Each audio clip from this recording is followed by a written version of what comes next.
इस पुरानी दुनिया में रहते पुरुषार्थ कर सर्वगुण संपन्न ज़रूर बनने की, इस पुराने शरीर व पुरानी दुनिया से दिल नहीं लगाने की, नसीबदार बनने की, आत्म अभिमानी और परमात्म अभिमानी होकर रहने की, इस कयामत के समय में बाप से कुछ भी नहीं छिपाने की, अविनाशी सर्जन से राय लेते रहने की, अविनाशी सर्जन परमपिता परमात्मा की हम आत्माओं के लिए आज की मुरली से शिक्षाएं।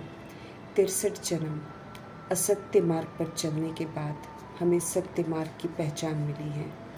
चारों तरफ झूठ खंड है, मायावी भक्का है, प्रभावशाली है क्योंकि ये दैहिक है। इसलिए सत्य मार्ग पर चलते हमें सदा सचेत रहना है। यही वजह है कि शिव पिता परमात्मा हमें सावधानियाँ देते रहते हैं ताकि हम सब गुमराह न हो जाएं। चारों तरफ देह अभिमान का वायुमंडल है, हमें देही अभिमानी बनना है। इसलिए देह अभिमान के संग में न आ जाएं, इसका ज़रूर ख्याल रखना है। देह के अभिमान से संग दोष लग जाता है। संग दोष से सदा दूर रहने की समझ मिल रही है हमें। समझ देते हैं शिव पिता परमात्मा कि संग दोष भी तरह तरह का है, इसलिए संग दोष की जानकारी हमें ज़रूर रखनी है। जब हम इस तरह के संग दोष से दूर रहते हैं तभी सदा बाप के समीप रहने का भाग्य प्राप्त करते हैं।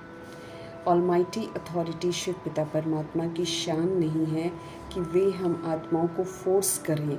इसलिए हम सभी को ऑफ़र ज़रूर करते हैं कि अगर हम सब बाप के समीप रहना पसंद करते हैं तो फिर हम संग दोष से सदा दूर रहें। जैसे मातेश्वरी ने पुरानी दुनिया को बिल्कुल पीठ कर दी थी, इसको देखा नहीं मुड़कर, सदैव बाप के संग रही, तो आज वो वतन में भी बाबा के समीप रहती हैं। फिर जब वो परम धाम में जाती हैं तब भी वो समीप रहती हैं, और पूरा संगम युग जब वो इस धरा पर रहती हैं, पाठ बजाती हैं, तब भी परमात्मा के संग रहती हैं। तो बाप के समीप रहने का जो भाग्य है वो हमको तभी प्राप्त होता है जब हम ये दुनियावी संग दोष से दूर रहते हैं। ये भी स्पष्ट करते हैं कि कई प्रकार के आकर्षण जो हैं वो पेपर के रूप में आएंगे। एक्चुअली वो हमारे पेपर होते हैं, इसलिए हमें उन आकर्षणों में आकर्षित नहीं होना है। और वो आकर्षण इसलिए आते हैं ताकि हम सच्चाई से विस्मृत हो जाएं और उस मायावी आकर्षण में आकर स्वधर्म से विपरीत चले जाएं। वो मायावी धोखा है, इसलिए हमें उसकी तरफ आकर्षित नहीं होना है। संग दोष का स्पष्टीकरण करते हुए शिव पिता परमात्मा हम आत्मा को समझते रहे हैं कि ये जो व्यर्थ संकल्प है, ये जो मायावी आकर्षण है, ये जो मायावी आकर्षण के संकल्पों का संग है, ये जो संबंधियों का संग है, वाणी का संग है, देहधारियों का संग है, अन्न दोष का संग है, कर्म का संग है, जो हमें परमात्मा से विस्मृत कर देता है और इन संग में उलझा देता है। ये तरह तरह के दैहिक संग हैं जो परमात्मा से विस्मृत भी करते हैं और हमें संग दोष में लाते हैं। दैहिक संग से हमको सदा दूर रहना है। वो संग जो परमात्मा की याद से हमें विस्मृत कर देता है, वो संग ही हमें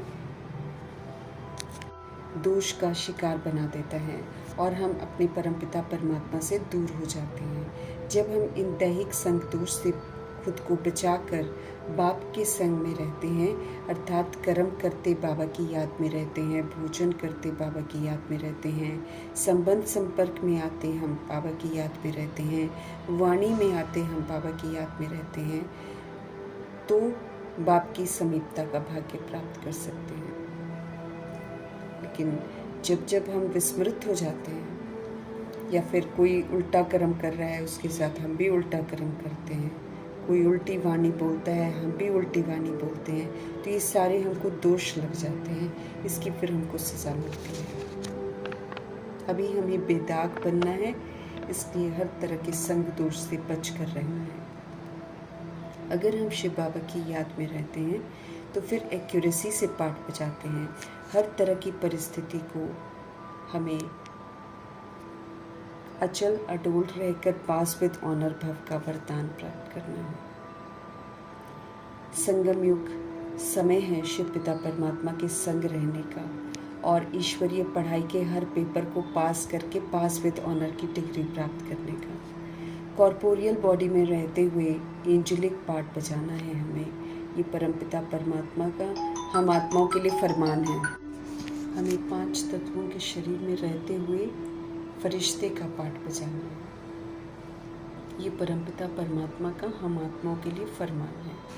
उनका वायदा है कि अगर हम सब फरिश्ता बनकर रहेंगे संगम युग में, अर्थात ब्रह्मा बाप समान कर्म योगी फरिश्ता बनकर पाठ बजाएंगे, तो जब भी परिस्थितियां आएंगी शिव पिता परमात्मा खुद हमारी छत्र छाया बन जाएंगे, किसी भी तरह का नुकसान होने नहीं देंगे। लेकिन तब जब हम यहाँ पर कर्म योगी फरिश्ते का सबूत देंगे। हमें अव्यक्त इशारे रोज मिल रहे हैं, सदा अचल सदा अडोल एक रस स्थिति का अनुभव करने के लिए। हमें समझ मिल रही है कि एक रस स्थिति का अर्थ है अडोल रहना, परिवर्तन से अप्रभावित रहना और सर्व परिस्थितियों में समान रहना। परिस्थितियां तो भिन्न भिन्न आएंगी, लेकिन हमें सर्व में समान रहना है। ड्रामा को यथार्थ समझना है और ड्रामा की बिंदी लगानी है।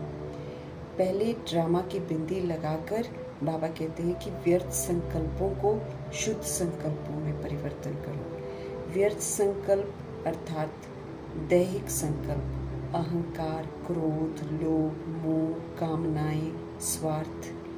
अब इसको परिवर्तन करना है शुद्ध संकल्पों से। शुद्ध संकल्प अर्थात पवित्रता, प्रेम, सेवा, त्याग, शांति। समझ देते हैं कि माया की तरह तरह के तूफान आएंगे, अनेक तरह के विघ्न आएंगे, जो कि काम, क्रोध, लोभ, मोह, अहंकार के रूप में आएंगे। लेकिन हमें क्या करना है कि माया के जो आने वाले अनेक प्रकार के विघ्न हैं, उसको ईश्वरीय लगन के आधार से समाप्त कर देना है। किसी भी तरह के विघ्न में अडोल रहना है, एक रस रहना है, विचलित नहीं होना है, सफलता प्राप्त करनी है और विजयी बनना है। ईश्वरीय लगन के आधार से अर्थात अपने को सर्वशक्तिवान परमपिता परमात्मा से सदा जोड़कर उनकी शक्ति और याद के द्वारा हमें हर विघ्न को समाप्त करना है। हमें सदा याद रखना है कि मैं आत्मा हूँ, बाप मेरा है और मुझे बाप के समीप रहना है। ड्रामा की पॉइंट विशेष शक्ति है जिससे हम सहज ही अचल अडोल रह सकते हैं। इसे शक्ति के रूप में ही धारण करना है, फिर हम कभी भी हार नहीं खाएंगे। ड्रामा में जो कुछ हुआ उसे फुल स्टॉप लगाएंगे। क्यों क्या के व्यर्थ संकल्पों में हम बिल्कुल नहीं उलझेंगे। ये जो मन को घेर लेते हैं संकल्प, इन्हें अब शुद्ध संकल्पों से परिवर्तन करना है। ईश्वरीय लगन में रहते हुए आने वाले सारे विघ्नों को पार करना है।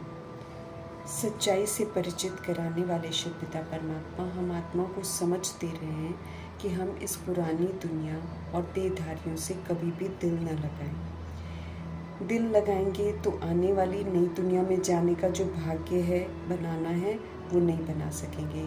साधारण से फरिश्ता, फरिश्ता से देवता नहीं बन सकेंगे। समय है दिल को दिलाराम शिव पिता से लगाने का, अति इंद्रिय सुख का अनुभव करने का, उनसे सर्व प्राप्तियाँ करने का, उनसे जीना सीखने का, सर्व गुणों से संपन्न बनने का, बेदाग हीरा बनने का, संपूर्ण निर्विकारी बनने का, मर्यादा पुरुषोत्तम संपूर्ण अहिंसक बनने का, 63 जन्मों के विकर्मों को विनाश करने का। दिल शिव संग लगाकर हमें नसीबदार बनना है। देहधारियों से और विनाश होने वाली दुनिया से दिल लगाएंगे तो नसीब ही हमारा फूट जाएगा, कोई प्राप्ति नहीं होगी। 5000 वर्ष का नाटक है ये, अवधि इसकी पूरी होने को है। सभी को हाजिर होना है बाप के आगे सलामी भरने के लिए। मनमना भव का मंत्र सभी को देना है और खुद भी मनमना भव और मध्याजी भव का डबल मंत्र जो हमको मिला है इसको धारण करना है, अर्थात घर वापस जाने के लिए और नई दुनिया में आने के लिए हमको क्वालिफाई करना है। उसके लिए हमको पुरुषार्थ जरूर करना है। सतोगुणी सत्यु की पाठ बजाकर चक्रवर्ती राजा बनने का निमंत्रण शिव पिता परमात्मा सभी को देते हैं। नाटक के गहरे राज को और समय के महत्व को रियलाइज करते हुए हमें समय प्रमाण जो करना है उसे समय रहते कर लेना है। नाटक खत्म होने के पहले ही भाग्य बना सकते हैं। दिल का सहारा एक परमपिता परमात्मा को ही बनाना है और कोई आधार हमको नहीं बनाना है। बाकी सारे आधार हमारे टूट जाने हैं। अपने आप को अच्छी तरह से समझाना है कि पुरानी दुनिया पुराने शरीर से दिल नहीं लगानी है। लगाएंगे तो हमारी तकदीर फूट जाएगी। शरीर में रहते हुए उत्तम पुरुषार्थ करना है, सात्विक रखना है इसे, परमात्मा डायरेक्शन प्रमाण चलाना है इसे, प्रभु की अमानत समझकर इसको देखना है। बाकी इससे ममत्व रखकर इसी में डूबे नहीं रहना है। देह अभिमान से तो हमको दूर रहना है। देह अभिमानी बनेंगे तो फिर बनती हुई तकदीर हमारी टूट जाएगी। देह अभिमान में आकर तो हम सब बदनसीब बन गए थे। देही अभिमानी बनकर अब नसीबदार बन जाएंगे, क्योंकि देही अभिमानी बनेंगे तो शिव पिता परमात्मा को याद करेंगे, उनकी ही श्रीमत पर चलेंगे, उनसे बेहद का वर्षा लेंगे। थोड़े समय की इस पुरानी दुनिया से अब हमें दिल नहीं लगानी है। इसी थोड़े समय में हमें पुरुषार्थ कर सर्व गुणों से संपन्न बनना है।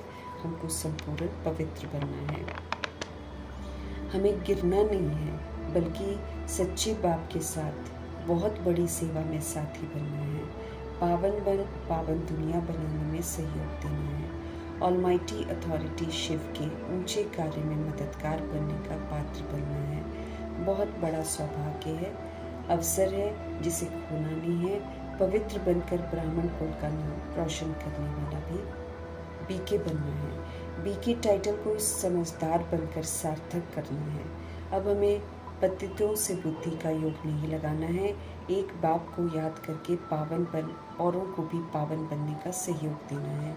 इस समय सारी की सारी दुनिया देह अभिमान में है और सब के सब पतित हैं। एक सत्य बाप से बुद्धि का योग लगाकर हमें अपना भी तो विश्व का भी कल्याण करना है। लेकिन पतित से बुद्धि का योग लगाकर न तो हम खुद का कल्याण कर सकेंगे और न हम औरों का कल्याण कर सकेंगे, बल्कि अकल्याण करने के निमित्त बन जाएंगे और फिर सजाओं का पात्र बन जाएंगे। हमें सत्य बाप की राय पर चलकर उनसे वर्षा लेना है। उनकी ही बताई हुई युक्तियों पर मुझे चलना है। दुनियावी साइंस का हुनर अल्पकाल का है, उससे हमको प्रभावित नहीं होना है। अब तो न्यारे और प्यारे शिव पिता की श्रेष्ठ मत पर चलकर हमें पावन बनना है। हमें ये याद रखना है कि हम पतित आत्मा को पावन बनना है और अपने पर कड़ी नज़र रखनी है। सभी के पतित पावन, सर्व के सदगति दाता, सर्व पर दया दृष्टि रखने वाले, रहम दिल ब्लिसफुल, सर्वोदया लीडर सिर्फ शिव पिता परमात्मा ही है। कोई भी देहधारी सर्वोदया हो नहीं सकता है, वो सब पर दया कर ही नहीं सकता है। सिर्फ परमपिता परमात्मा की ये महिमा है। लेकिन आज की दुनिया में लोग अपने को ये टाइटल दे देते हैं। हमें ever healthy, ever wealthy, ever happy बनने की परमात्म युक्ति को अमल में लाना है। व्याधि चाहे हमारी कितनी भी आए, लेकिन हमें याद में रहकर सुखी रहना है। जितना हम याद में रहेंगे उतना हम आत्माएं हेल्दी होती जाएंगी, और जितना हम आत्मा हेल्दी होती जाएंगी उतना हमारे शरीर हेल्दी बनते जाएंगे। परमात्म ज्ञान को धारण करके हमको धनवान बनना है। याद में रहेंगे, उनकी बताई हुई युक्तियों पर चलेंगे तो हम सदा खुश भी रहेंगे। सारे संस्कार हमें यहाँ पर ही बनाने हैं, यहाँ से बनाकर नई दुनिया में लेकर जाने हैं। जितना हम याद में रहेंगे उतना अभूल बनते जाएंगे। श्रीमत देकर विश्व का मालिक बनाने का हुनर शिव पिता परमात्मा में ही है। ऊंच मर्तबा पाने की नॉलेज मिल रही है हमें, तो नॉलेज को अमल में लाकर हमें मर्तबा लेना है। योग अग्नि से पापों से भरे हुए घड़े को ख़त्म करना है। शिव पिता परमात्मा की याद में रहकर सभी को उनकी याद जरूर दिलानी है। वाइसलेस दुनिया में जाने के लिए यहाँ वाइसलेस बनकर हमको सबूत देना है। मुक्ति, जीवन मुक्ति की अनुभूति यहाँ ही करनी है। निर्बंधन, निर्वैर, निर्भय हमको यहाँ ही बनना है। हमें कोई भी अकर्तव्य नहीं करने हैं। करेंगे तो सब हमारे सामने आएंगे, साक्षात्कार भी होगा, फिर हम खुद को दोषी भी अनुभव करेंगे, पश्चाताप भी करेंगे। इसलिए हमें कोई भी उल्टा कर्म नहीं करना है। जो किया है उसे पाप से छिपाना नहीं है, उनके सामने सारा कन्फेस कर देना है। रूहानी सर्जन है शिव बाबा, उनके सामने अपनी सारी बीमारी बतानी ज़रूर है, नहीं तो ये वृद्धि होती रहेगी, कभी छूट नहीं पाएंगे। जो भी कमी कमज़ोरी हमारे में आ जाती हैं वो बाबा को ज़रूर बतानी है। बाबा फिर हमारी मदद करेंगे, क्योंकि बाबा ये देखते हैं कि अगर हम अंदर से सच में उस बीमारी से छूटना चाहते हैं तभी मदद करते हैं। और वो आत्मा जो छूटना चाहती है वो परमपिता परमात्मा को ज़रूर बताती है। फिर नहीं तो बाबा कहते अगर ये बीमारियां छूटेंगी नहीं तो फिर हम घनी सज़ाओं के पात्र बन जाएंगे, बदकिस्मती आ जाएगी। देह से भी संबंध न रखकर अब सिर्फ शिव पिता परमात्मा को ही मुझे याद करना है। धर्मराज से मुझे डरना है, उन्हें सामने रख कर कर्म करने। जैसे दादियाँ हमेशा धर्मराज जी को सामने रख कर पाठ बजाती थी ताकि उनसे कोई भी बुरा कर्म ना हो, क्योंकि उन्होंने धर्मराज की सज़ाओं को देखा था और उनको बहुत डर लगता था। तो धर्मराज को सामने रखेंगे तो हमसे कोई पाप कर्म नहीं होंगे। सज़ाएं बहुत भयंकर हैं, एक का 100 गुना 1000 गुना और लाख गुना है। कयामत का समय है, बाबा कहते हैं इस समय जो सज़ा मिलती है वो फिर ऐसी होती है जैसे 1 सेकंड की होती है, लेकिन लगेगा जैसे जन्म जन्मांतर से इस सज़ा को भुगत रहे हैं। हमारी हर उल्टी दैहिक सोच के लिए, दैहिक बोल के लिए, दैहिक कर्म के लिए सज़ा तय हो रही है। पापों का दंड हर आत्मा को ज़रूर मिलता है। 1 सेकंड की सज़ा की भासना बहुत समय से सज़ाएं खाने का अनुभव कराती हैं। सज़ाओं की सूक्ष्म मशीनरी है। कयामत के समय में उल्टे कर्मों की सज़ा सभी को भोगनी ज़रूर है, फिर पवित्र होकर वापस जाते हैं। 63 जन्मों के पाप हैं हमारे सिर पर, माया का ग्रहण लगा हुआ है हम पर, क्योंकि हम अपने स्वधर्म और स्वरूप के विपरीत जाकर पाठ बजाते हैं। भले अनजाने में पाठ बजाते हैं, लेकिन ड्रामा की नज़र में तो हम सभी गुनहगार होते हैं। इसलिए जब बाबा हमको सज़ाओं से छुड़ाने के लिए आते हैं तो हमें अपने आप को छुड़ाकर ड्रामा को संतुष्ट करना है। अभी समझ से पाठ बजाकर ग्रहण से छूटना है। सतोगुणी सत्यों की विशेषताओं का सहयोग देना है। हमें स्मृति में रखना है कि पूज्य आदि सनातन देवी देवता धर्म के थे हम सब। फिर से हमें दैवी गुणों को धारण करके पूज्य बनकर अपने आप को सजाओं से मुक्त करना है। आत्म अभिमानी परमात्म अभिमानी बनकर खुद को सुधारना है। अब तो हमें शुद्ध अभिमान में रहना है कि हम सभी आत्माएं शिव पिता परमात्मा के बच्चे हैं। हम परमधाम निवासी हैं। हमारे शिव बाबा हमारे फादर भी हैं, शिक्षक भी हैं, तो सतगुरु भी हैं। उनकी ही श्रेष्ठ मत पर अब हमको चलना है और उनसे वर्षा लेना है। उनकी महिमा सब तक पहुंचानी है। बाप को याद कर तमो प्रधानता की कट से खुद को मुक्त करना है। मनमना भव और मध्याजी भव के डबल मंत्र की युक्ति को अपनाकर इज्जत से घर वापस जाने की और इज्जत से नई दुनिया में आने की तैयारी करनी है। पुरानी दुनिया में रहते हुए सर्व गुणों से संपन्न और संपूर्ण निर्विकारी होने का सबूत देना है। हमें अविनाशी सर्जन शिव बाबा से राय लेते रहना है। अब कोई भी उल्टा कर्म हमको नहीं करना है। हम आत्माओं को सुलटा मार्ग दिखाकर सर्व तरह की सजाओं से मुक्त होने की विधि बताने वाले शिव पिता परमात्मा जी का धन्यवाद करते हुए